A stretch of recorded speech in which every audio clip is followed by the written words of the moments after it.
so far? Any questions so far? Okay, we'll keep it moving. You want to start in just on the grant? The grant? Well, you and I together. We both took a deep breath on that one, didn't we? Yes, we want to talk about the funds that we received. Let me make a correction. We want to talk about the proposal that we submitted that has been approved. As of yet, we have not received any funds. We have just gotten back a signed contract, and we just got that back in the mail. And before I go any further, I'd like to put to rest, there are rumors going around that the Bay City branch of the NAACP has received, first of all, $10,000 and has spent it. And then the second rumor is that we got $250,000 and has spent it. The rumor was also taken to the national NAACP, and they investigated by contacting the city of Bay City, who the grant is originated through, and found out that no monies have been dispersed. But we want that to go on record. We want to be upfront and open that no funds have been dispersed as of yet, and that we have not spent any money. I also like to say our president has not taken $10,000 of the money that's also going around and put it in his pocket. So if you have any questions about that. I'm just going to be as transparent as possible. We all know who's out here spreading these malicious and vicious rumors, and it's a pretty sad state in this community when we have individuals like us, by us, for us, what have you, disparaging the NAACP branch of Bay City. And first of all, we have a treasurer here whose fiduciary responsibility has been spotless for as long as I've known this gentleman, and he dots his I's, crosses his T's. He's immaculate with his bookkeeping. And it just baffles me why this individual, which I'm sure you know who it is, and I won't mention any names, but it hurts my heart and my very soul to have folks speaking things that don't have merit, not substantive, and has no solid substantive evidence. All right, so let's put that to rest. Matter of fact, as Jerry just mentioned, we just got our signed contract in the mail yesterday, and I put it in hand today. So whatever you hear out there, please correct that. And as I talked with Ms. Tyeska, where's Ms. Tyeska? Earlier, you know the grant writing process and the grant process, as does Jerry. And I imagine Weston, Mr. Prince as well. So if you do hear that, just say stop it. It's not true. And what we're going to do is put those funds to work right here in this community. So what I'm going to do is, Jerry, you can stay here as well, because we worked hard, we worked tirelessly on both of these proposals that came out of the ARPA grants, the ARPA dollars, the American Rescue Plan, HR 1319.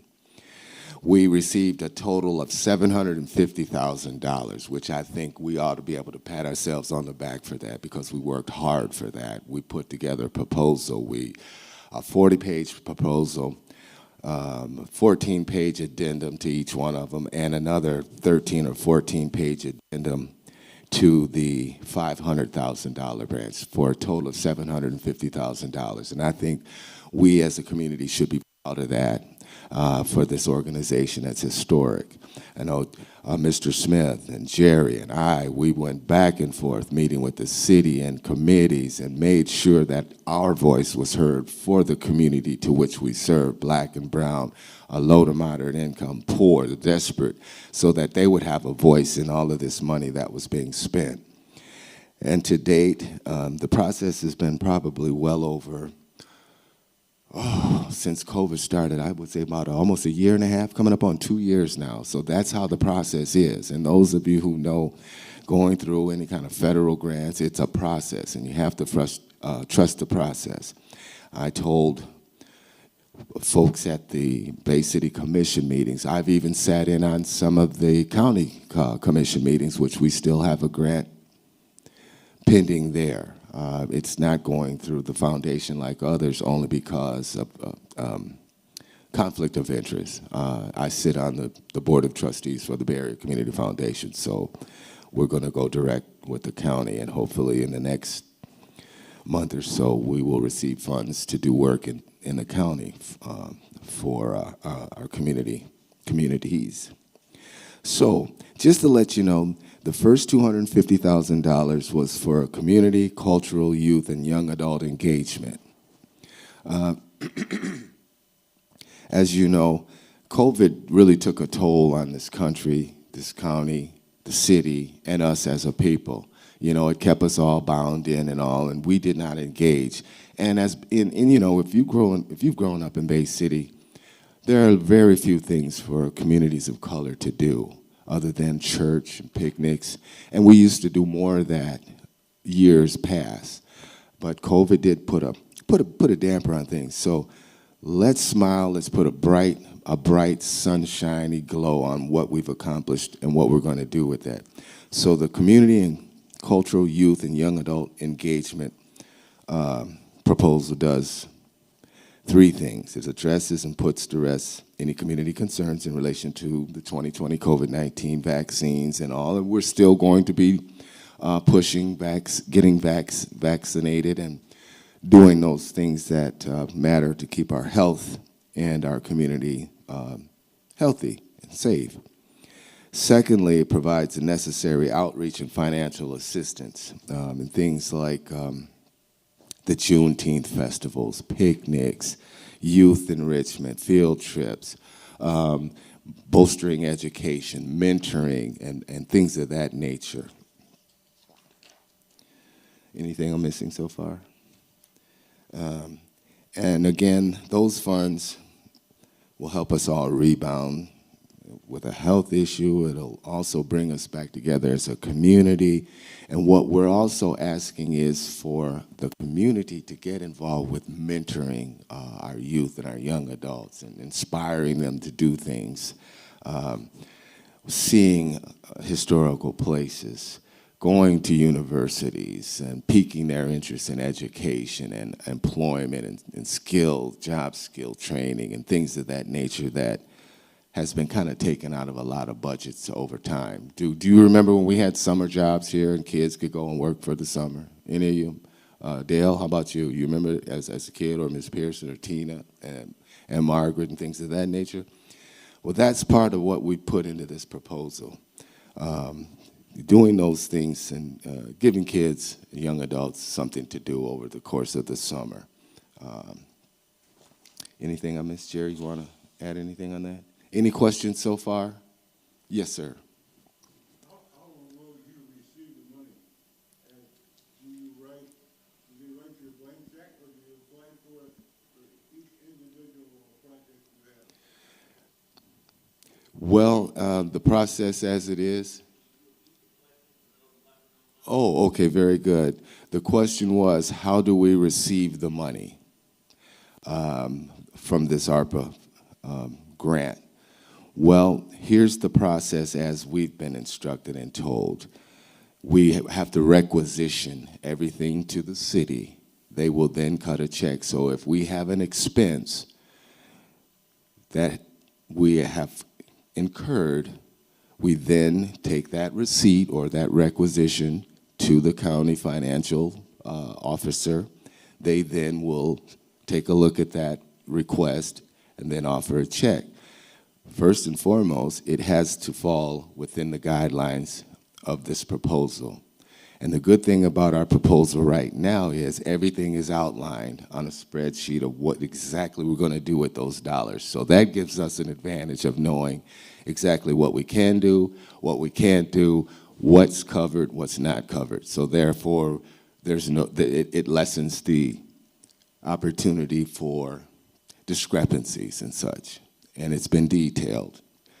Another question for... So what you're saying is each project you do, you have to submit a check or a request for the funds that you're about to get, and then if they agree with it, you get it. If they don't, you have to resubmit for it? The question was, again, for every project that we do or incur or have an expense for, yes, we have to submit a requisition or an invoice to the city for that. They will take a look at it against what we propose to see if it fits into that program and then issue the check. Yes, no money is going to be issued directly to the branch without requisition or invoice. And I would like to add that when an invoice comes in for processing, it has to go through two people. Two people have to sign off of that invoice before that invoice is submitted to the city. So let's say if Darryl gets it, he looks it over, he reviews it. I might look at it, Mr. Smith might look at it, but it requires two signatures on that invoice before we release it to the city for payment. And not only that, we are also going to be seeking an independent committee for that of members of the church and the community as another safeguard. So we've thought this stuff through. It's not like we just, didn't put any good thought in it. And as I said, we have a treasurer here who's been, financially responsible for over 40 years. And as I said, these disparaging comments just don't fall on me, just don't fall on Jerry. It falls on all of us in the branch, especially Mr. Smith, who's been a pillar of this community and doing wonderful things as long as I've known him. So let be said. I did see another hand. Okay, we'll go to Ms. Denise first. Realizing that the federal government is going to have some kind of guidelines, is the branch going to be, is there some flexibility that the grant can make this more community specific so that we're addressing issues in Bay County versus issues that, just cross the border? There's some flexibility in working with the program. Let me repeat that. The question, I'm going to paraphrase it, is the grant flexible enough to address issues in the community that we serve as opposed to just kind of a broad ARPA guidelines? Yes, absolutely. That is exactly what was written for this community. We took a look at what the needs were. Matter of fact, Jerry and I spent numerous hours combing over local census data to see where there were areas, and you don't have to tell us what those numbers state because we live it, we see it, and many of us feel it every day. So that was part of the guidelines that we used to address the issues and the people in our community. Well, just to add to what Darryl said, this grant is specifically geared towards, and will be directed towards our community, Bay County. And just let me read something here. It says, these funds will be utilized to lower as many associated barriers as possible of COVID-19 and to educate and inform the community of the harmful effects of this dreaded virus and pandemic. And it says specifically Bay County. These funds are not to be used outside of Bay County. This grant came from Bay City, it's for Bay City, and it will all be used in our area. I just want to clarify my question. I didn't mean specific geographic Bay County. Issues in Detroit are going Oh, yes, that's another thing that we, as Daryl said, we looked into. When we did the stats, when we were looking at what was available, what was not available, we specifically looked at what was going on in Bay City and Bay County and what we needed here because, as you stated, our differences are a lot different than even Saginaw, Midland, and so forth. And so what we wanted to do was to make sure that we're answering and trying to take care of the needs of our community. I see you, Sister Davis. Sister Pearson, you were. Yes, my question is, for instance, when you select a project to do, then you have to put in a request, am I correct? Do you complete the project, then put in the request for the funds? The question was, when we do a project, do we have to submit Do you complete the project, then present the request for the funds? do we complete the project, then request the funds? Well, the good thing about this, Sister Pearson, is this proposal already has as many projects that we brainstormed that this community might be able to utilize. So what we would do is it's already budgeted. When it's time for us to do that project, because it's already been approved through our contract, we would requisition the city and they would basically issue the check. However, what they have done is provided us some not provided us yet, but in this budget, provided for seed money to start off a lot of the projects, administrative, getting off the ground, and things of that nature. But we have this proposal here, and if you'd like to take a look at all of the details, a line item, which the proposal itself is on the city's website. It's public information, so anybody who wanted to have access to what we were doing, it was there. And I've mentioned that to people on numerous occasions, and to come and sit and talk and go over it. That's why we've taken the time to have this forum, one of many that we will, because this is going to be an all-hands-on-deck approach. We're going to need you and Dale and Denise and Tina and Margaret and Pam and Sister Doyle and any and everybody we can to help with these projects, because it's pretty big, you know. Mentors, educators like John, those people who have experienced other things outside of life, like college tours and piquing their interest on things like that, Sister Tyeska. So that's why we're here. But to go back to finalize that, we've detailed over, I would say how many quite a few, to say the least.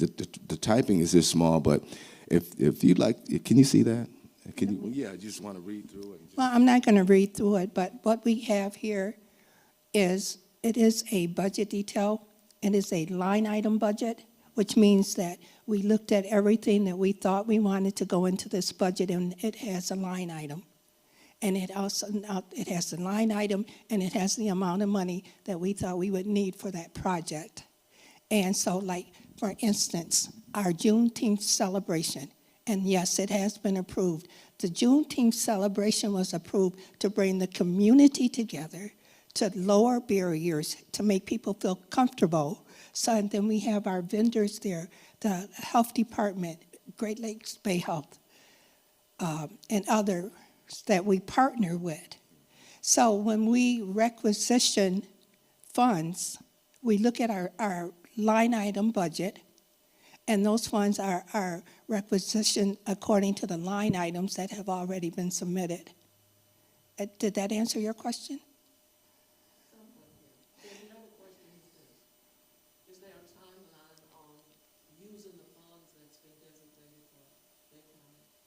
Do you have a year, 3 years, 4 years? That's a very good question, Sister Pearson. And the question was, is there a timeline to use these funds up? From a federal standpoint, they have to have the funds allocated by, I believe it's 2024, 2026 to be spent. Now, there is some room in there. The funds have to be allocated for expenditure during that time frame so that when they have their audits, they can say those dollars are accounted for.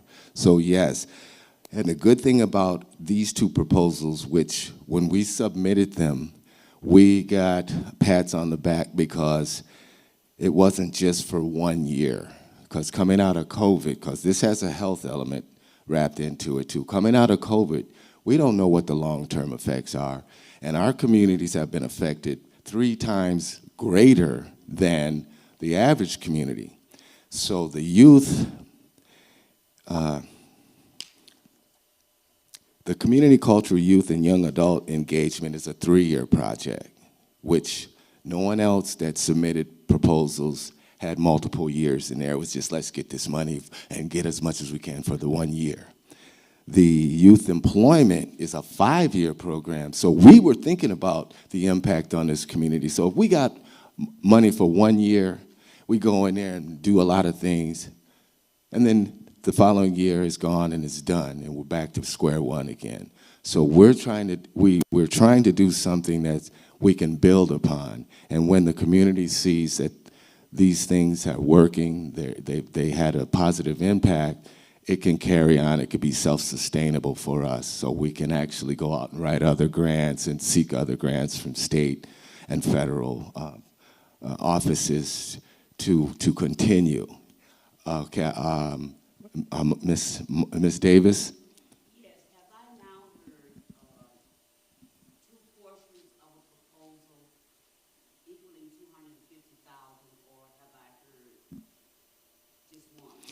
You have heard that there are 2 proposals totaling 750,000. They've been broken up into 2 parts. One is, let me make that clarification clear. One is community, cultural, youth, and young adult engagement. That's for 250,000.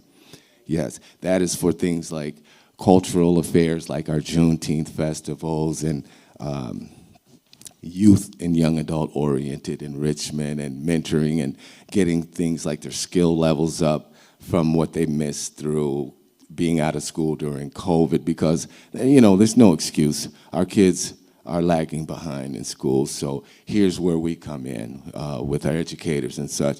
We can do mentoring here at the church or other places like that. We're calling on all hands on deck to get them back to where they need to be. That's part of this project, those efforts to impact people and youth in that community like that. Hopefully I answered that. Is it kind of clear for the one for 250?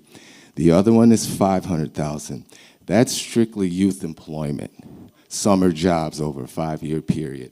Because as I said, when I was coming up, the Parks and Rec, you know, you could go and work a summer and give yourself something to do, feel proud about earning and buying your clothes, school clothes, and feeling self-sufficient, you know. So that hasn't been done. And Mr. Smith remembers, what was that, the CETA program? And how long ago has that been?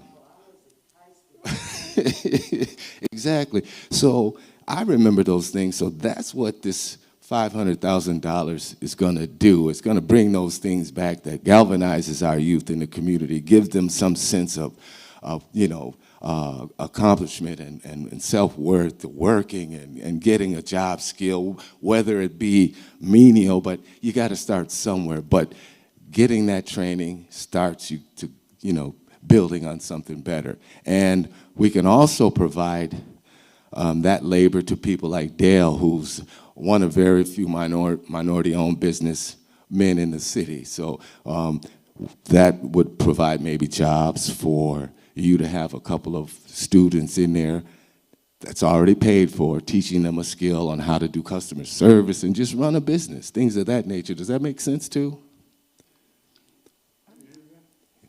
Can I just say that I've already been in touch with Mr. Johnson. He and I have sat down and worked out some things that young people will be learning at his place of business, and it will be bookkeeping and administration, host and hostesses, and janitorial services so far. So those are the kind of things that when we go out to talk to the businesses, we're asking specifically, what can you do for our young people? What can you help teach them? What skills can we help enhance them with? And so he has already agreed to be one of our partners when we go forward next summer.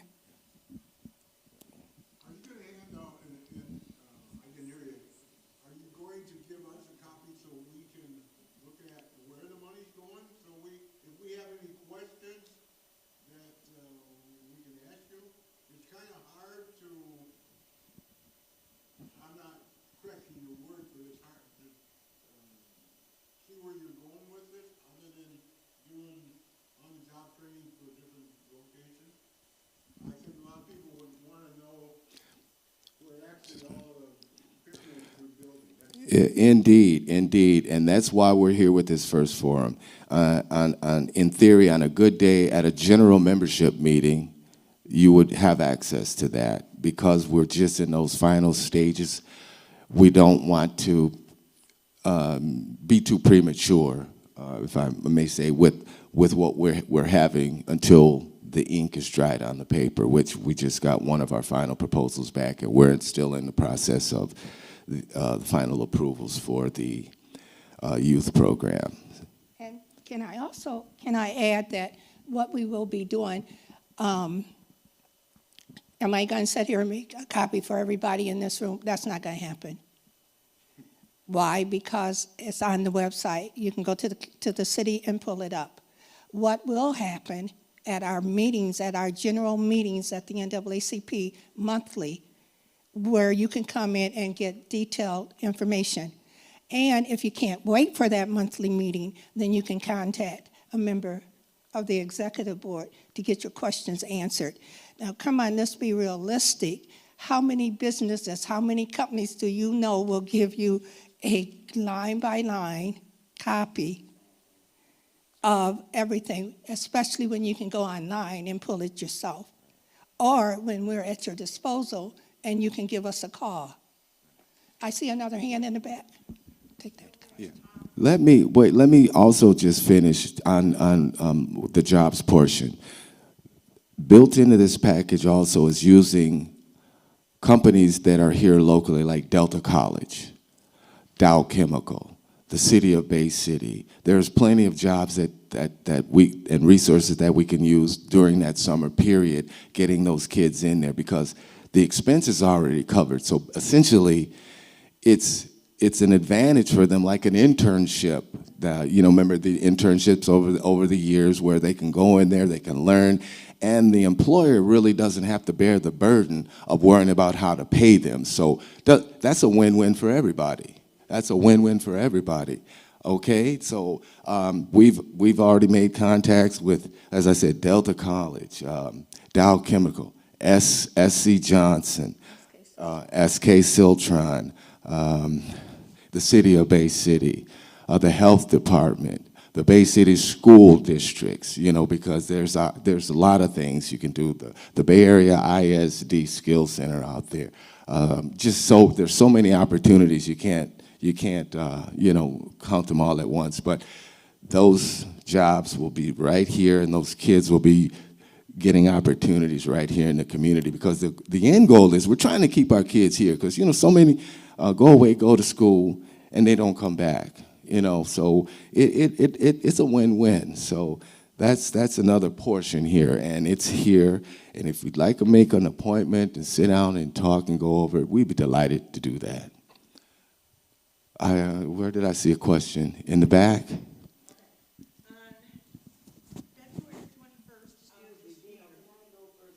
Oh, well, we'll take it in order. Let's be civil here. It's not that. Yes. Yeah, Miss Tyeska did. Go ahead, and then I'll come back to Miss Burney.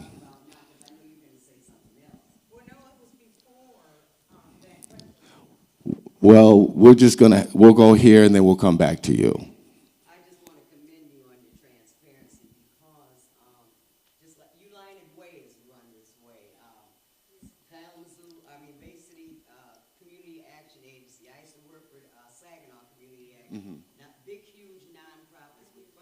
Sure. And very seldom do people sit down about that money and explain it like you guys are doing it. Yeah. Houses coming in, maybe it's because it's the NAACP and it's our own, but this is nothing new. It's how the city, the county runs, United Way, CAZ, and all of these places.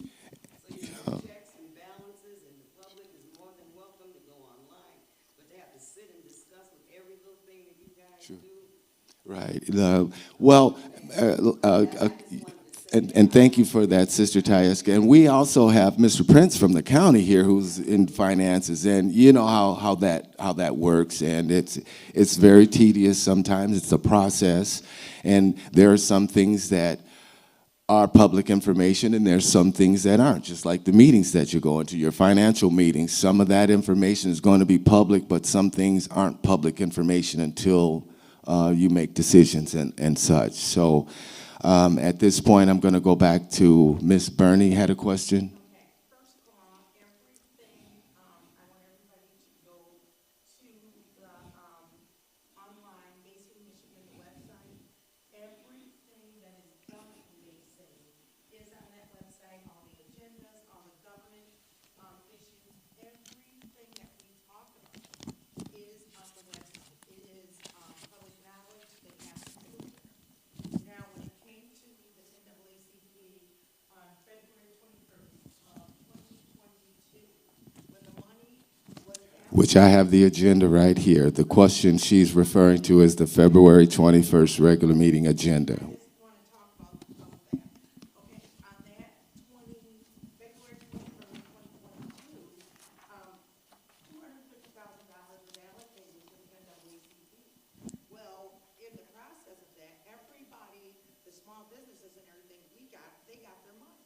So when it came to the 2022, February 21st allocated money, they kept, putting it off. Mr. Newton said that, by the summertime, we were gonna get those he was gonna get the applications out for the summer programs. And the other $250,000 went to the Commerce, which they were going to do a program for, the business mentor program.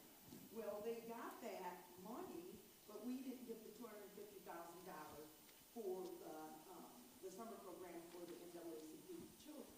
Okay. So then August 1st, there was another $250,000.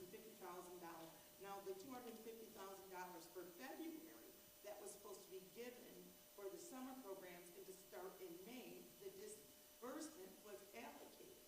On August 1st, it didn't say allocated, it said given, and then it went on to say $10,000 was just dispersed.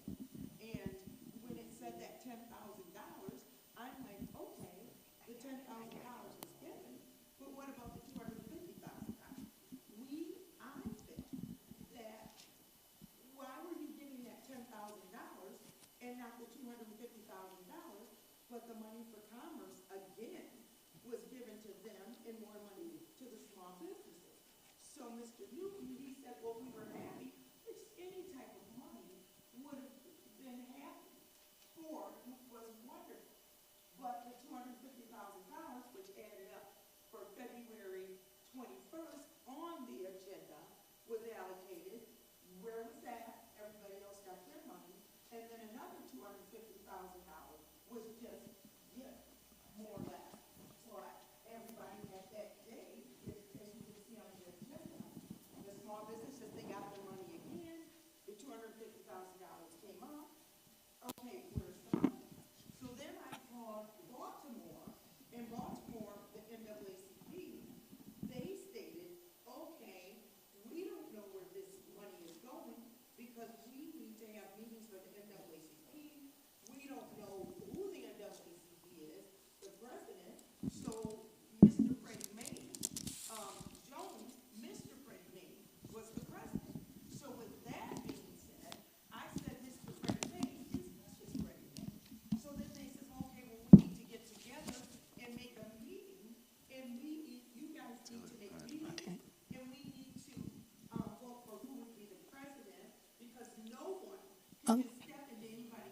Okay. from the president. I- So with that being said, May I answer your question?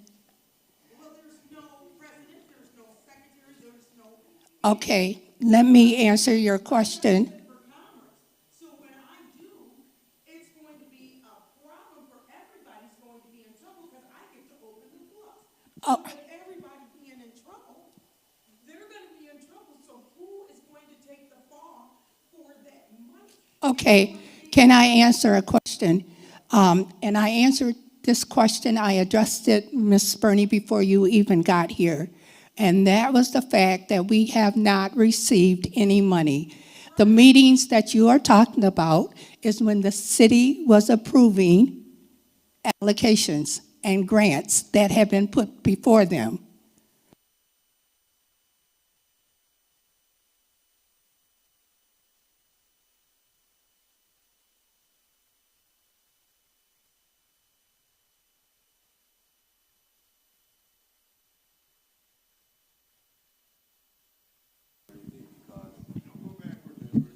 Our branch, in the 104 years of existence in this city,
a Bay City school system, or to Mr. Johnson's ice cream place. So over there, they're going to be getting paid $15 an hour, where Mr. Johnson doesn't even have to worry about that.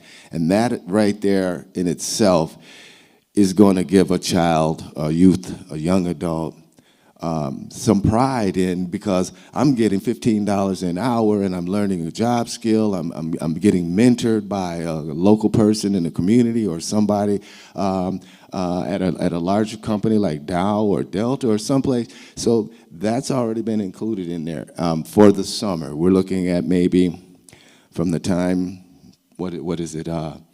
June through September, 90 days or longer, and in the hopes that they do well enough to where that employer will keep them on and pay out of the pocket. So we're looking long term, and I think that does make pretty good sense, does it not? I mean, as a plan, we did put some thought into that. So not every kid is going to have the skills, but they can build the skills through this program over that 5-year period. And Our president is saying, if you know people that would like young people, and they have to be supervised, let us know. Also, what we're looking for are partners that can help train these young people. If you have businesses that you have started, and like Mr. Johnson, we want to work with you, because we want you to be able to help our young people if it is their desire to start a business. How do they do this? That's right. This is how we can start combating some of the things that our young people face: education, jobs. Those are things that help get us from point A to point B. When you talk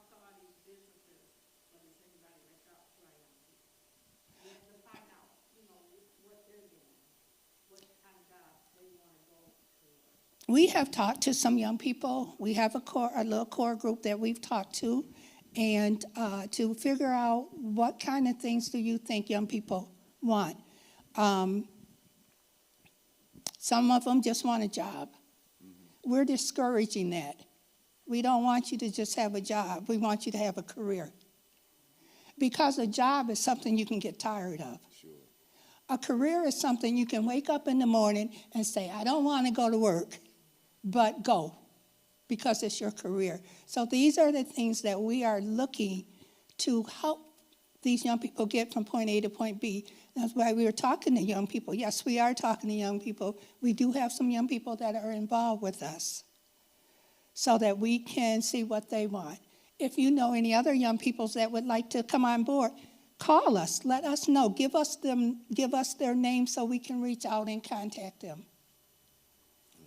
One good question.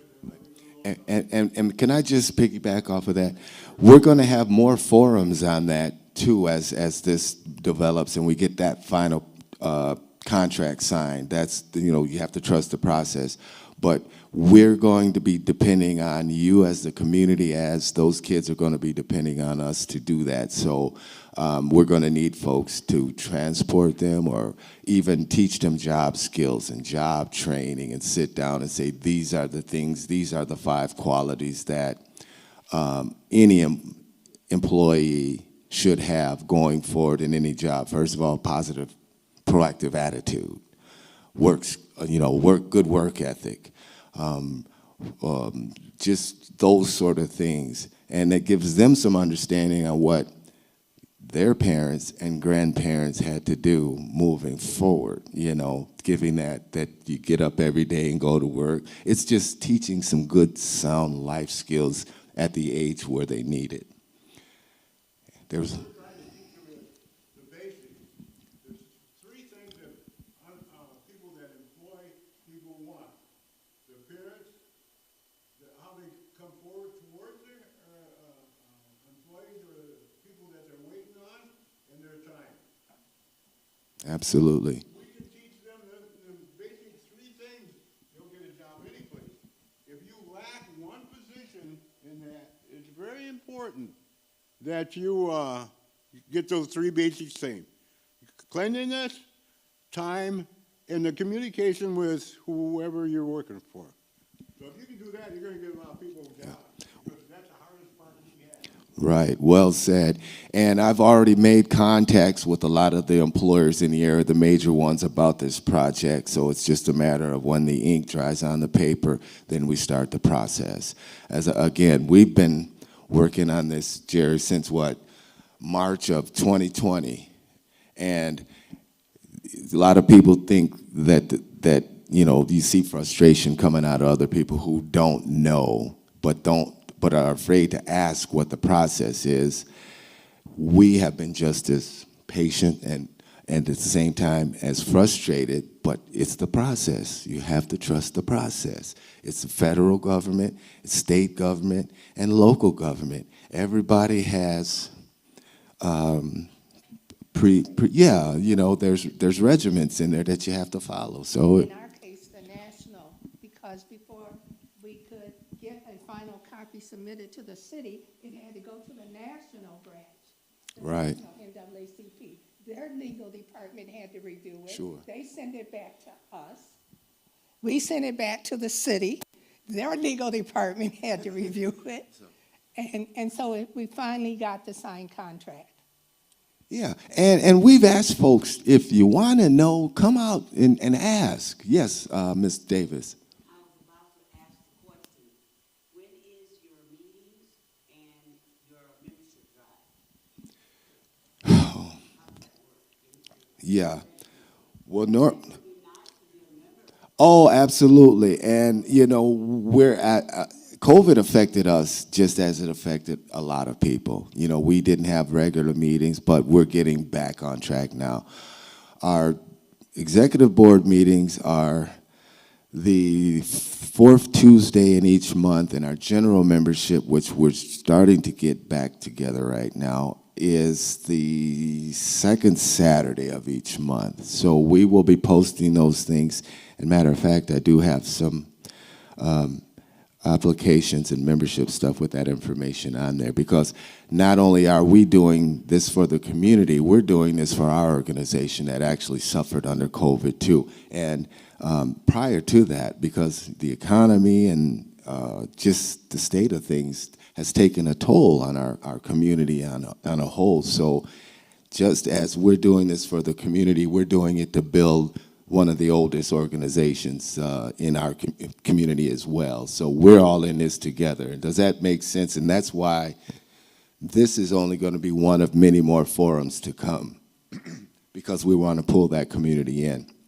And what better place to start than in a church that has been a pillar in this community for well over 120 years. So here we are. We're reaching out.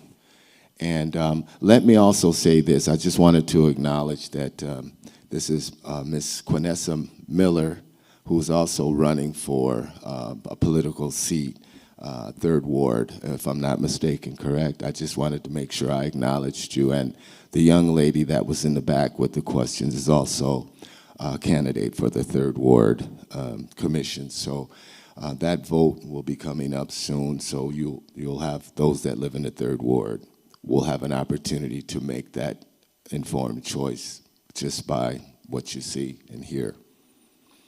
Any more questions concerning the NAACP and ARPA? Well, then, at this time. Okay, well, good. And we're available. Let me just say, before we step forward, I will have a mentor of mine, and as I said, Mr. John Smith. Would you like to say anything, John? I know John is a very observant individual, but I would be remiss if I didn't give him an opportunity to speak to the state of affairs financially and where we're going as a branch in about 2 minutes, if you can, sir. Good afternoon. My name is John Smith, and this is a first for us. We're trying to move the community forward, and for the first time in our history, we have never asked or requested anything from anyone, technically anyone. The only thing that we request in Bay City that you buy a Freedom Fund ticket once a year. We don't request that.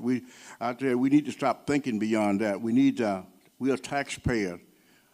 We need to request some of our money, because it does come back in the community.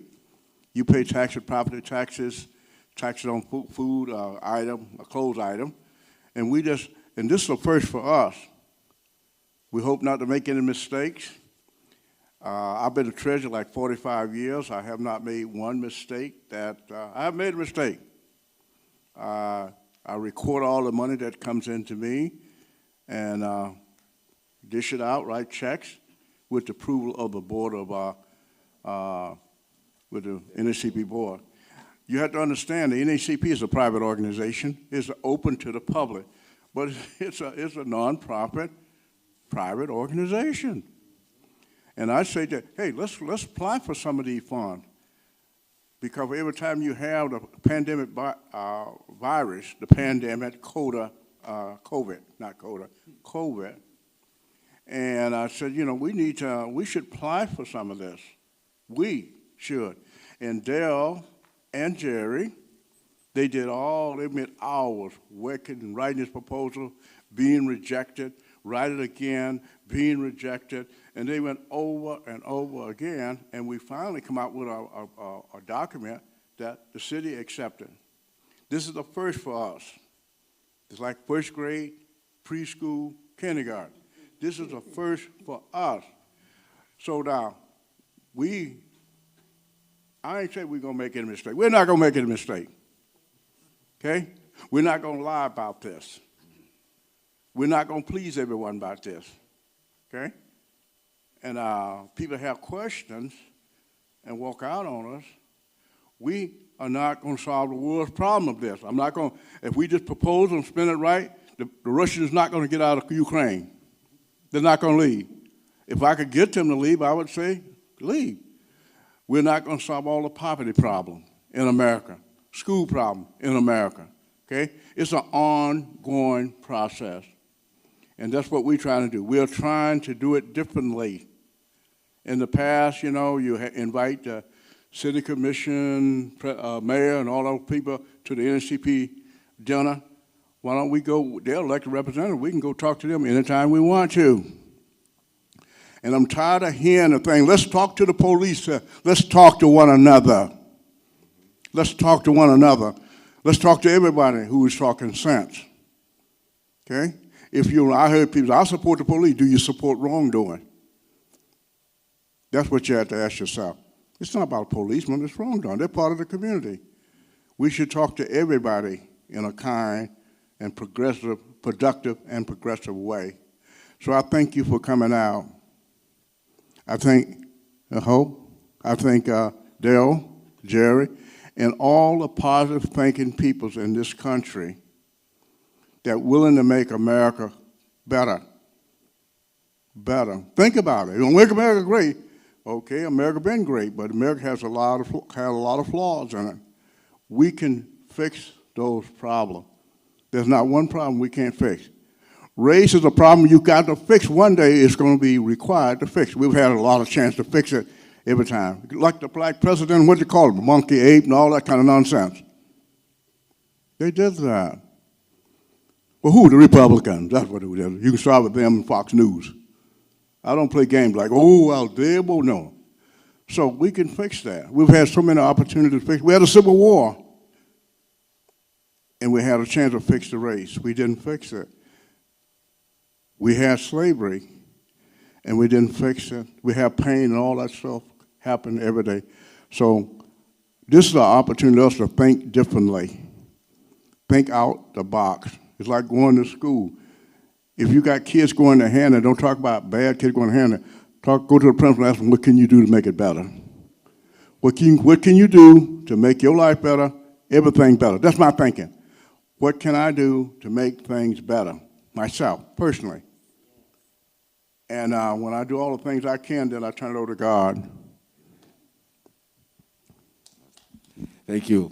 Thank you, Mr. Smith. And as I said, I love this man like my own father, you know, because we've traveled a lot of miles together. We've gone to a lot of conferences. We put in a lot of hours. And as he mentioned, this was a process. I mean, we went in, we had to refine it, we had to chisel it, we had to hone it.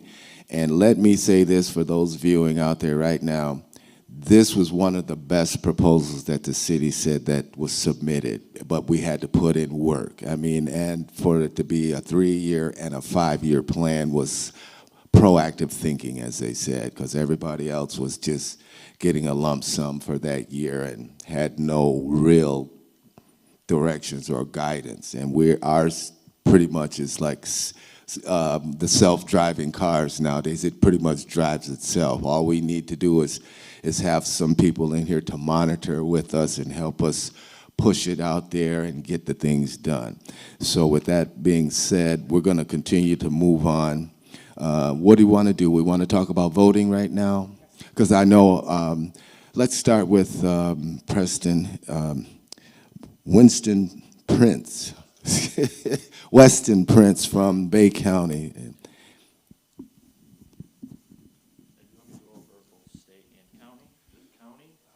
Just the things that you feel that the county folks should know on this vote coming up in November, right?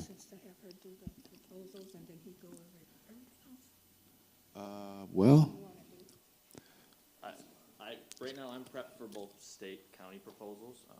I can talk on some candidates if you want me to. Well, how's your time, Sister Doyle? Okay, all right.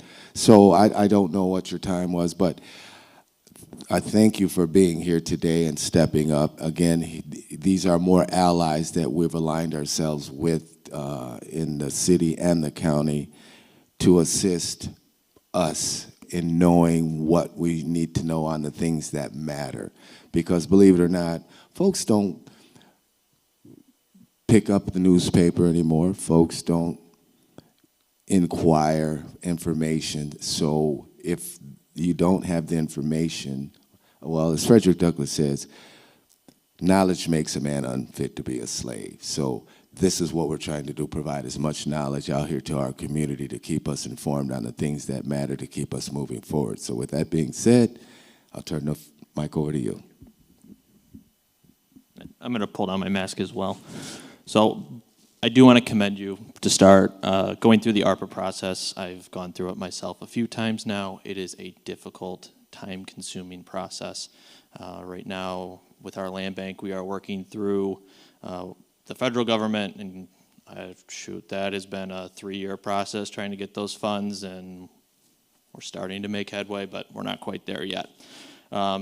At the county level, I do want to briefly mention, since we're on ARPA funds, the county and the city both have a program where we're helping individuals who are struggling with utilities, mortgages, property taxes. You can apply and get up to $3,000 towards that. Now, the county and the city have 2 different programs because with the ARPA funds, the city has their own, we have our own. So if you live in the city, I have applications for that. If you know somebody who might need it, feel free to come get an application from me. I only have a few, but I can definitely get more for you. County level, I can tell you we started a little later than the city. We've spent about $300,000 of ours. So we still have quite a bit to go. Plenty of funds to help people. Happy to help them fill out applications, answer any questions for them. I have my card, so if anybody has any questions on that, I'll answer those after the presentation today. So, and I'll start this. Yeah, so you can get the city application through the city website. I believe that's baycitymi.org. And then you can get the county information through the county website, and that you can just type in Bay County, Michigan. It should take you right to it. So I'm going to go over all the county proposals. Those are the ones that pertain mostly to me. We'll start with the 911 millage. So you'll see this year on your ballot, you're going to see an increase in the millage rate. And for those who don't know what a mill is it's 1 mill is $1 per $1,000 of taxable value. So if you have a $100,000 home, it's 1 mill. That's $100 going towards that for taxes. So the 911 millage, what they're looking to do is they're trying to streamline their process for their software. Right now, how it's set up is each individual unit has a specific software that they use, and the 911 has to then communicate with each of those. What this new millage would do on top of all the operations and possible infrastructure that they need to continue to build is they're going to streamline that software to hopefully enhance efficiency in the office and hopefully improve call times for individuals. Gypsy moth, that's another one that's going to be on there. Very straightforward. It's a renewal. It's a continuation of fighting off an invasive species that's affecting our horticultural in Bay County.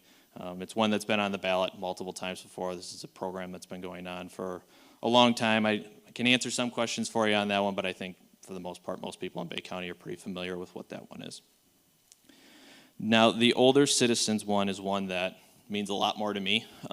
What that one is it's going to improve funding for our Department on Aging within the county building. And I work with Department on Aging as the county treasurer quite a bit. A lot of the times we get towards January into March when our foreclosure season is, and we have a lot of elderly people who come to us and say, I'm on a fixed income, especially this year with inflation and everything going on, and say, I can't make this payment. There's no way I can come up with these funds. Department on Aging is fantastic. They have a lot of licensed social workers there. They do a ton of programs. But I can go to any of those social workers in that office and say, hey, I'm having a citizen who's, we'll say 70 years old, living on their own. They cannot afford to pay for these taxes. How can we help them? And thankfully, they've come through for me time and time again. So I would strongly urge, please pass this. This is significant services that they provide. On top of the stuff they do for me, they help people with Meals on Wheels. They help provide people with countless services. They get people out. They have their own programs and stuff along those lines. So please vote to pass that one. Medical care facility, again, that one's a straight renewal. But again, they provide a significant service to this county, helping care for people who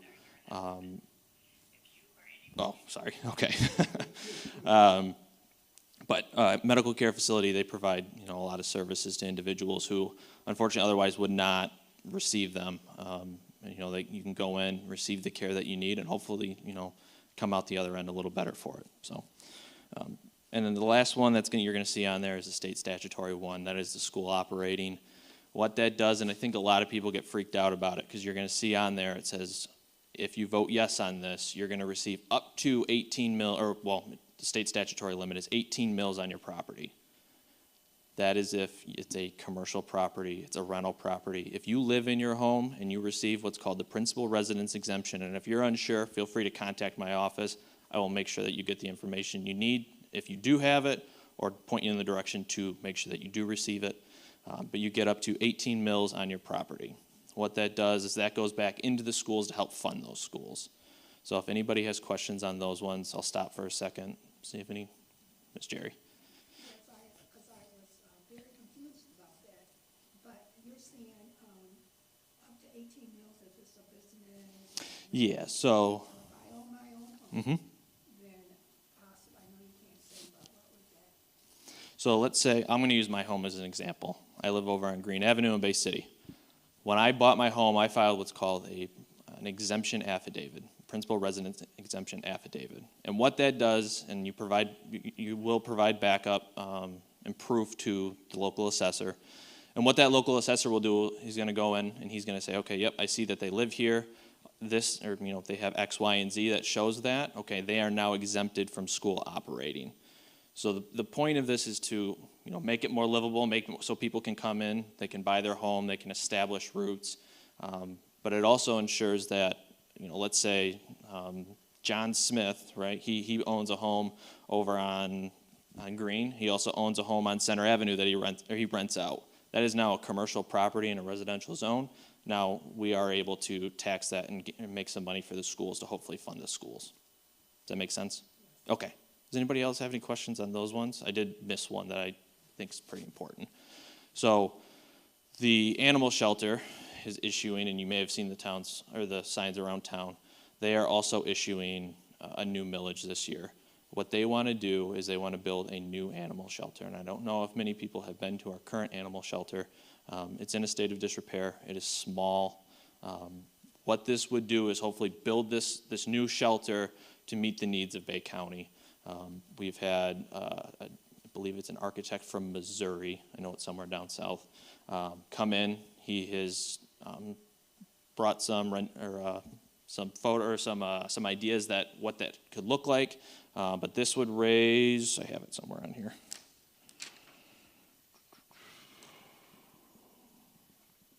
A little over $2 million to hopefully build that. I believe this is an essential service for the county. So I again would strongly urge that one, but does anybody have questions on the county proposals? Yeah. Animal shelters? Say if that millage passed, then would that be going out to bid? Yes. Yep. So then we have to go through, let's say it does pass, we then now have to go through our county purchasing policy, which means, yep, it's going to go out to bid, and we'll go through that whole process. This is going to be, as you guys have found out with the ARPA grants, it is a long, arduous process. Nothing gets done quickly in government, which is good and bad sometimes. So, Mr. Newton. How long, what's the average length of these mills? I have that written down. So almost all of them are 6 years. The only one that they're doing a little early, and this is to hopefully save the county money, assuming it passes, is the medical care facility. So the medical care facility right now is good through next year. What this would do is it approves it, so starting at the end of this current millage, it would continue forward. But all of the mills are 6 years. Yeah. Any other questions on those ones? Okay, great. Do you guys want me to go over the state proposals and talk about some of those ones? I'm happy to do so. I can give you a quick rundown of what each of them is and then answer questions on that. Does that work? Okay. Oh, you're doing those? Okay, then I will leave that for you then. But again, my name is Wes. I'm the new county treasurer. I'm definitely happy to meet with anybody who has any questions. I'll stick around afterwards. I have cards. I have applications for those programs. There are a couple other programs out there, Mid-Michigan Community Action, who I work closely with, and then a new program called My Half, which is through the state of Michigan. They are raising up to $25,000 for an individual household, and they go way further or beyond what we can do at the county level. They're helping individuals with broadband internet. They're helping individuals with winterizing homes. They're helping individuals with property taxes, utilities, pretty much anything you can think of connected to a home, they're willing to help people with. There is an income cap, but I believe it's like 180 or 200% over the poverty level. So a lot of that, the reason they go that high is because, and if anybody's familiar with what the ALICE threshold is, it's kind of that gap between you're not in poverty, but you're also not able to make ends meet. So what that does is that allows them to go over that level and provide you with a little bit of additional funding to hopefully get you back on the right track, and that way, going forward, hopefully you don't need that assistance any longer. So the My Half stuff, I do not have a flyer with me. That is on my website. You can either type in my name, Weston Prince, should take you to the county treasurer page, or you can just go to baycounty-mi.org, or .net. And it's right on my homepage. But again, I have my card. If you have questions on what information you need, or if you need information going forward, say you need a tax statement to submit, I can help provide any of that information and kind of walk you through what's needed. One thing with the county program, because I am a recipient of the funds, I am not able to help make decisions on that. But one thing I can do is help you work through the application process, put you in touch with some different people who can make sure that you're on the right track and hopefully get you some funding. Any other questions?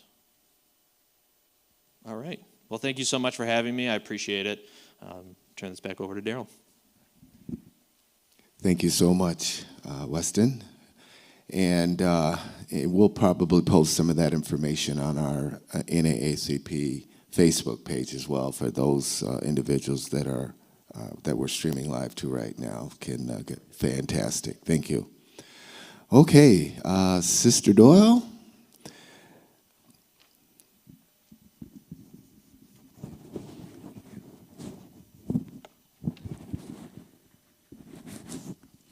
Good afternoon. I'm glad to be here this afternoon to go over these state proposals. And since Weston is here and has information, if I miss anything, please do jump in and fill in for us. There are 3 state proposals, 22-1, 22-2, and 22-3. And I'm going to go over each one and stop and ask if you have any questions after each proposal. The proposal 1 is an amendment to the state constitution, and this one requires an annual public financial disclosure report to be made by our legislatures, our elected officials, the governor, lieutenant governor, secretary of state. All of those offices will be required to do a financial disclosure report annually. And it also changes the term limits of our state representative and state senators. Currently, state representatives serve 2-year terms, and they can serve those terms 3 times if reelected. So this year we have state representatives up for reelection. It's for a 2-year term. If they are not reelected, they just serve their 2-year term. But if they get reelected 3 times, they can serve as a state representative for 6 years. When they complete the 6 years, they can then run for state senator. The state senator's term is for 4 years. So they can serve 6 years, then 4, that's 10 years. If they are reelected at the end of the 4 years, they can serve 4 more years. So they can serve a total of 14 years as a state representative and a state senator. And reverse, you can serve as a state senator for 8 years and then decide to run for state representative for 6 years. Proposal 1 changes the term limit to 12 years. Rather than being able to serve for 14, you'll only be able to serve for 12. And you can do it between both branches. You can serve 4 years as a state representative and then decide that I want to do, well, let's say you can serve 6 years as a state representative and then 4 years as a state senator.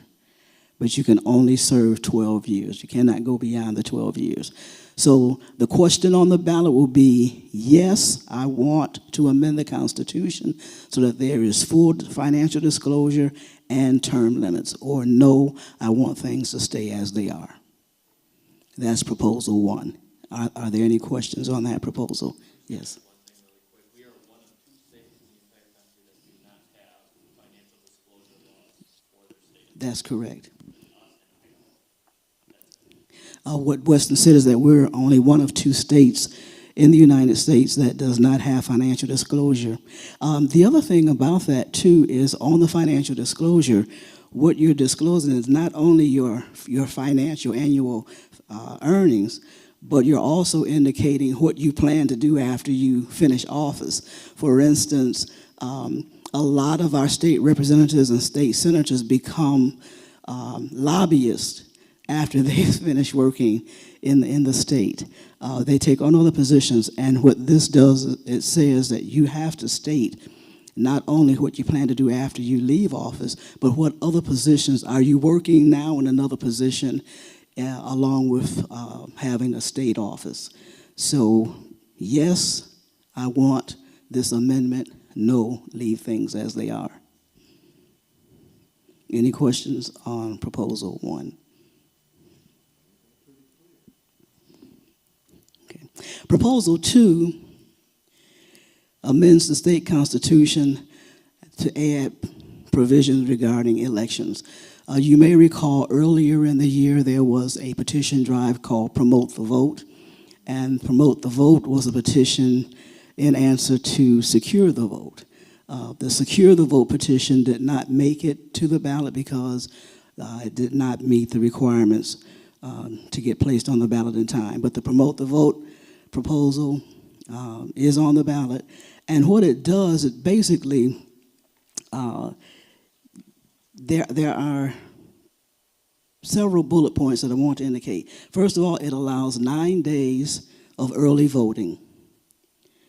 It requires state-funded postage for absentee applications and ballots. Currently, you have to put your own postage on your application and on your ballot if you mail it in.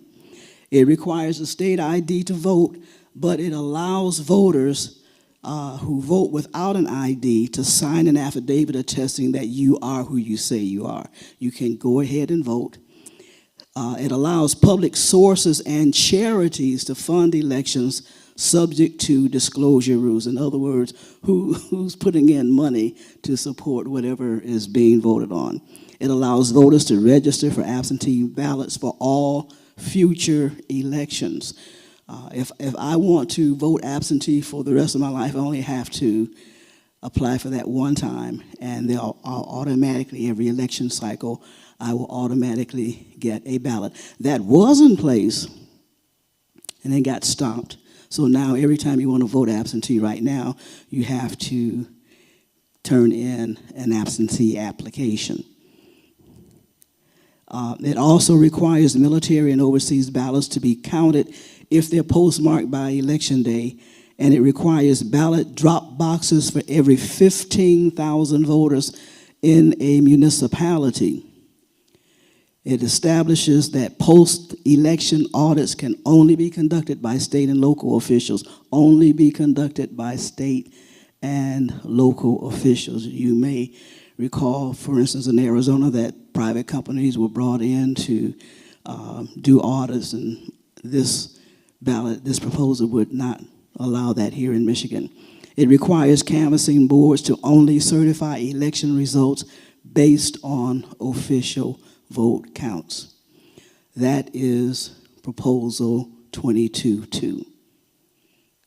Are there any questions regarding that? And the question on the ballot is, yes or no, should the proposal be adopted? If you think the proposal should be adopted, you vote yes. If you don't think the proposal should be adopted, you vote no. I'm sorry. Yeah. Mr. Doyle, did I hear you say that the provisional aspect will still be kept in there? Yes. Okay. Yes. It will still be in there. You can vote without your ID. If you forget your ID, lost your ID, but then you have to, you can still vote. It'll be a provisional. You still have to, at a later time, provide proof that you are who you say you are. Weston? One thing that's going to be required with these new proposals is implementation laws. Mhm. A lot of questions about smaller local clerks, let's say King County Township, for instance, they typically have a part-time clerk. They're not there every day. What this new law with 9 days prior would create is now they have to be staffed for 9 days. A lot of local townships are anxious about this because now there's more money they have to spend. More money. As part of this implementation law, I spoke with our county clerk, Katie Zanati, is possibly setting up what could be a county precinct, where maybe you have the county clerk running a precinct, and it will still cost a little bit extra money, but I think it's worth it. You know, anytime we can get somebody to vote, we want them to vote, right? I mean, that's the whole point of democracy. So, with this proposal, just keep in mind there will be implementation laws that still need to be put in place, but this is a great first step. Okay, thank you. And basically, the implementation laws, as well as the financial responsibility, there is a cost. For instance, providing dollars for the postage for the absentee ballots and the absentee applications, some staffing issues. So, yes, there's some financial responsibility that, of course, will be the burden of the people. Just to clarify for me, the postage is separate from just your regular stamp that you would put on this? Currently, there is no postage. Oh, Yeah, there is no postage. The voter pays for your own postage. And this proposal, again, the intent is to make voting easier, but some of it is going to come at a cost. Yes. So I do not have ID. I can go sign the affidavit that I am who I am, who I say I am. Vote. It's a provisional vote. Then I would have to bring in some type of proof that I am who I say I am. But your vote will be counted. Okay, so it will be counted. Yes. Proposal, oh yes, sorry. time frame on that? No, go ahead. I was gonna say, is there a time frame from the time you vote, well, to prove who you are in order for that vote to be counted? I guess what I'm saying is that provisional aspect of it. The question is there a time frame on when your vote can be counted or when you need to prove that you are who you say you are? I don't have an answer to that question. I believe it says it on the affidavit. I do not know off the top of my head. I think it was a week prior. Yeah, it's not a long time. Yeah. Well, because they need to certify the election. I think they make it a week. Because that's the other part of the process. Your vote is counted, but then there's an audit that takes place. It has to be certified. Your board of canvassers has to come together and certify that election, the election results. And all of that, you know, a lot of times we get the results of the count the next day or next several days, but that's not the final count. Some votes are counted, some votes are thrown out because of some of the discrepancies that might be found. Yes. I was just curious on this voting rights issue. Has the statewide NAACP taken a position on this proposal at all? Well, just from. The question was asked, has the state conference taken an issue or a side on these proposals? Well, I know in our last conference meeting, there were some items that the state was suing, just verbiage and wording, but anything that enhances the vote, they are in support of at this particular time, yes. And I think it was just one of the ID and the provisional aspect was one of the issues, which is what I brought up. But far as a statement, because promoting the vote is one of the big areas that has always been a priority for the NAACP on a national, state, and even our local level. And I know Sister Doyle could speak to some of that as well. It was working with the good folks like Terry Pruitt and all, Yvonne White on the state. So yes, anything that promotes the vote, we're with it. Okay, proposal 22-3.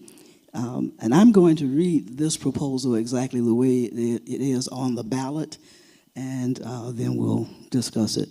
It's a proposal to amend the state constitution to establish new individual right to reproductive freedom, including right to make all decisions about pregnancy and abortion, allow state to regulate abortion in some cases, and forbid prosecution of individuals exercising established right.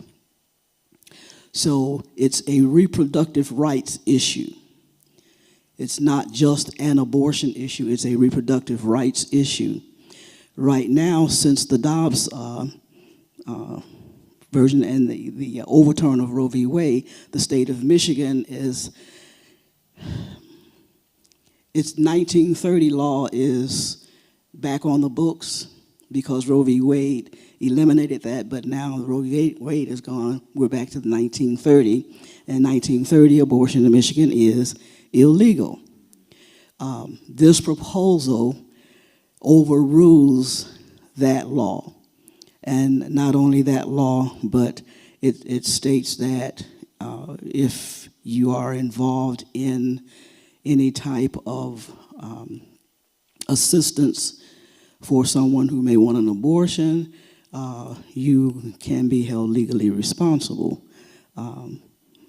It also, the bottom line with Proposal 3 is it says that as a woman, as a citizen, as a mother, as a wife, I have a right to do with my body what I want to do with my body, and that the government cannot regulate what I do with my body.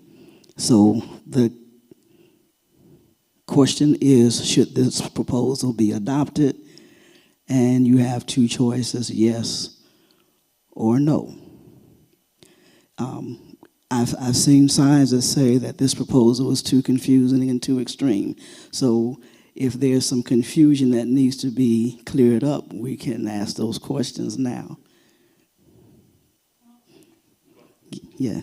Well, it has to do with the commercials on, at the small pass, it also means sterilization and I didn't.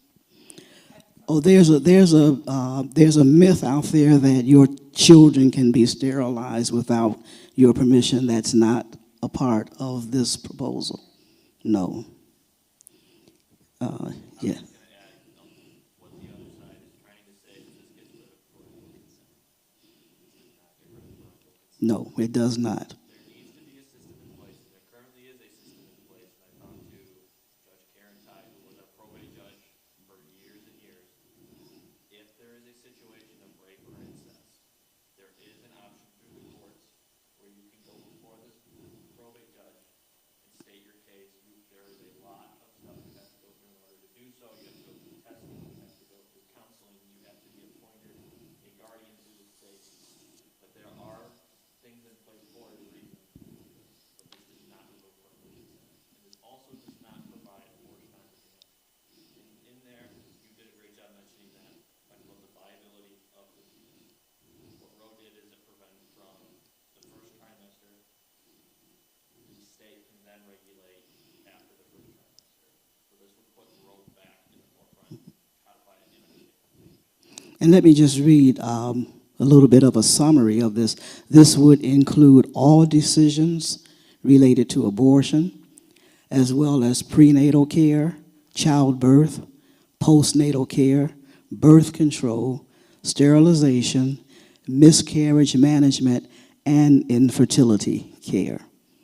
So any decisions related to those areas is a part of this proposal, and the decisions are on the part of the individuals involved. It also limits the restrictions to only those justified by compelling state interest, and I think that's something you just mentioned, Weston, achieved by the least restrictive means, and as well as prohibit any penalization or prosecution based on real or perceived pregnancy outcomes, including abortion, miscarriages, and stillbirths. One of the problems, of course, with miscarriages is if you have a miscarriage, on the record, it's called an abortion. And as a woman who has had a miscarriage, I can testify to that because I argued with my OBGYN. Why are you saying I had an abortion? I didn't have an abortion, I had a miscarriage. But that's the legal term. And so this proposal clears up any of that. So again, yes, if you want the proposal to pass, no, if you do not want the proposal to pass. Any questions on 22.3?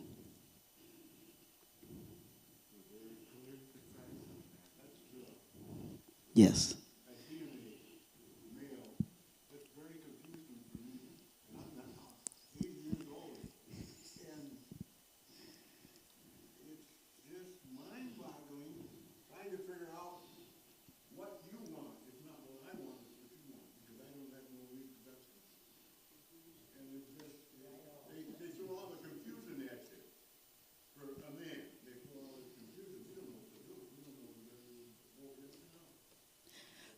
Brother Johnson is saying that for a man, it's very confusing for him. Well, I tell you,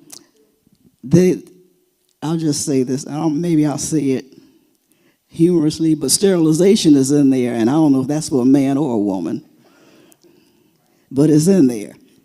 So, men, if you all don't want to be sterilized for any reason,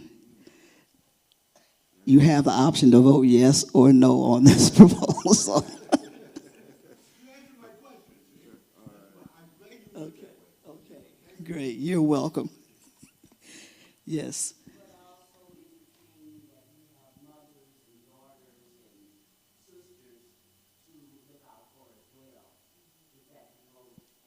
Absolutely. If you have mothers and daughters and sisters as well, it pertains to primarily to women, but there's an inference that it could also include men.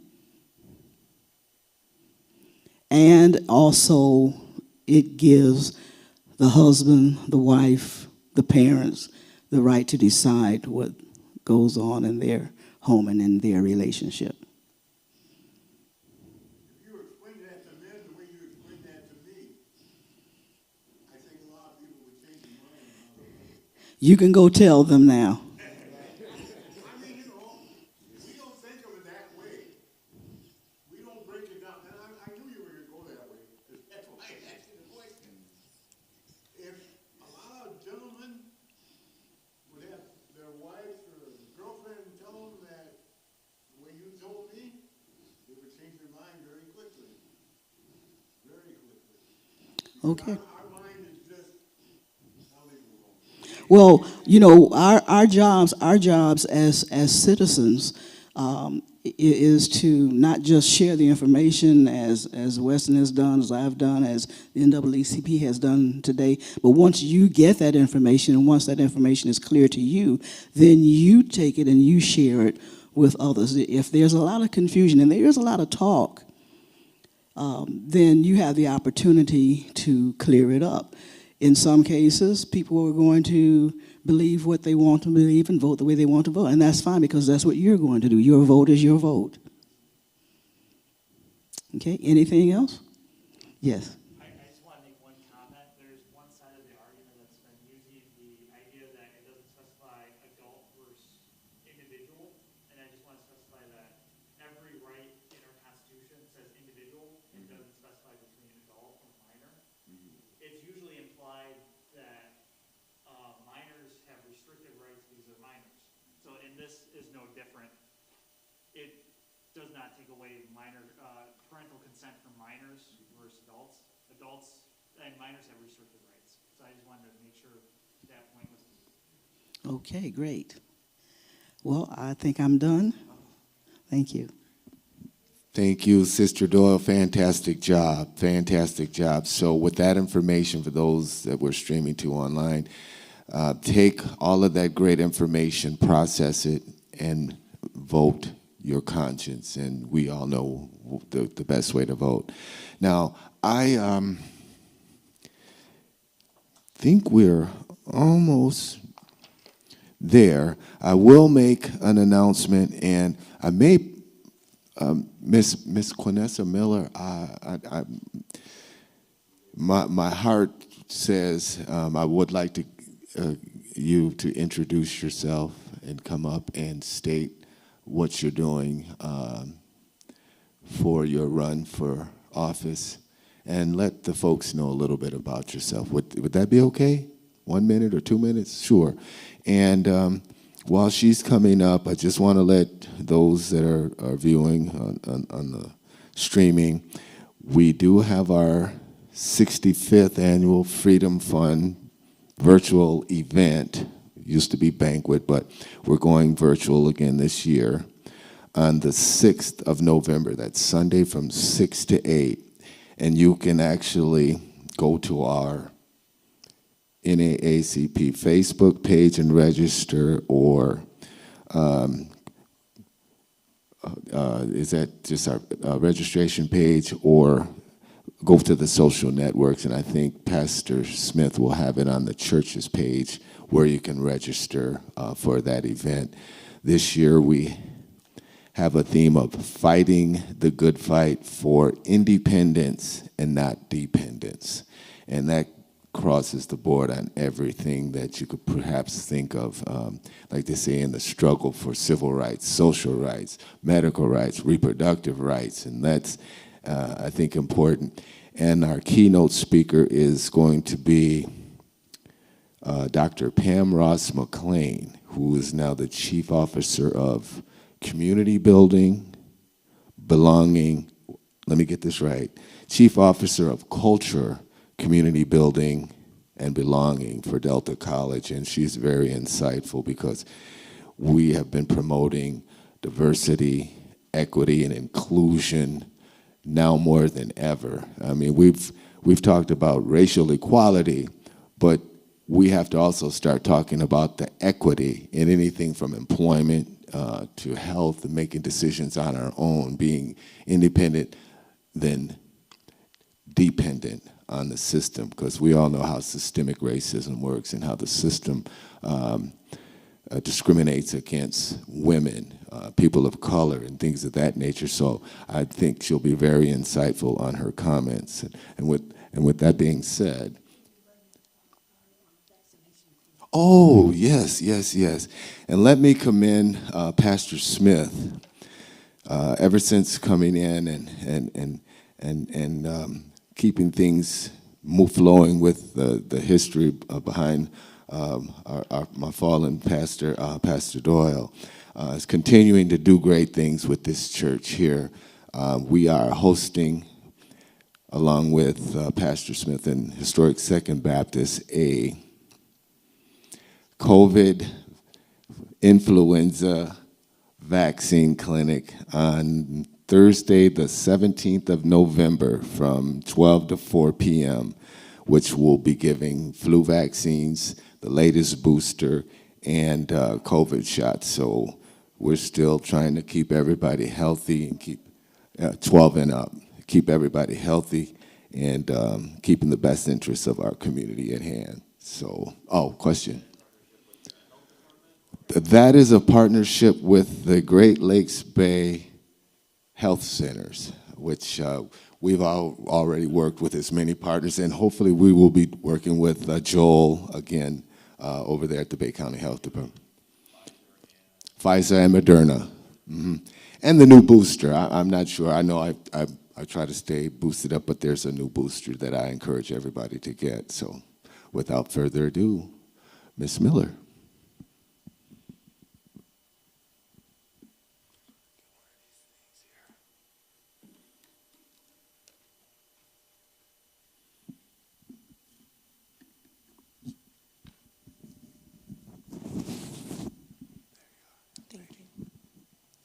Hi, everyone.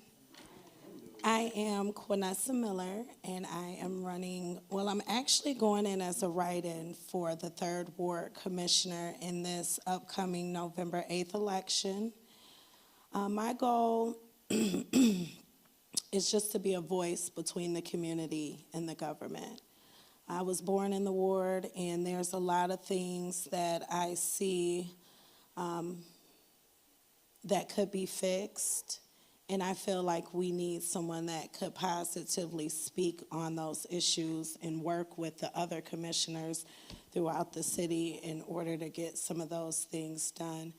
As I've been out campaigning, I've met a lot of people and heard different issues that they have with the streets and Blightman and the abandoned houses and buildings and things within the community. And if there's any way that I'm able to help maybe fix those things or bring new things into our community for the youth and for people who maybe want to move into that community, then I would like to have the opportunity to work towards being able to do that. I always use the quote by Dr. King. He says, everybody can be great because everybody can serve.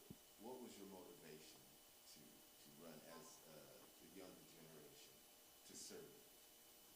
Well, I started campaigning with a House representative. A lot of people know Amos O'Neill over in Saginaw, probably about 9 or 10 years ago. And throughout my journey working on his campaigns and seeing different things that he was able to do within the community, it just inspired me to bring it back home and be able to do those things within my community. I was raised here at Second Baptist Church, so I have a lot of great leaders that I've always looked up to that have done positive things within the church and within the community. And so I had a lot of inspiration throughout people within my life to kind of allow me to take new adventures in becoming a leader as well myself. And what would you tell the youth right now that might be streaming or viewing or view later? You can do anything that you put your mind to. Just work hard and never give up. And that's what I'm doing. I'm working hard on something that I'm passionate about. I love people, and it's just another way that I believe that God has led me to be able to serve. All right. Questions? Thank you. Thank you for stepping up and your quest to serve. Okay, Jerry, I think I've gotten everything. We got rumors, vote, Freedom Fund, our voting. I will be reaching out to some of you, like